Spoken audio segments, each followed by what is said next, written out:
এমন একটা রাস্তা পেয়েছি যে রাস্তাতে আসলে খালি পায়ে হাঁটতে মন চাচ্ছে। এই দেখুন,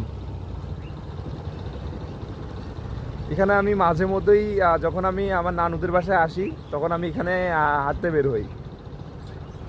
ফোনের ডাটা অফ করে, ওয়াইফাই অফ করে মনে করে হাঁটা শুরু করি, আর এরকম একটা ন্যাচারাল ভিউ দেখতে থাকি। আর আমার ব্যাকগ্রাউন্ডে তা দেখতেই পারছেন।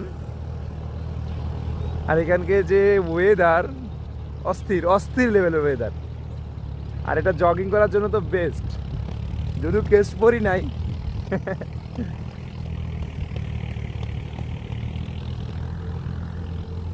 কি সুন্দর আসলে, এখানে আসলে দেখা যাচ্ছে পাখিতে রস খাচ্ছে। অর্থাৎ এই দেখুন কি সুন্দর রস পড়তেছে, টাটকা রস। আর দেখুন গাছ।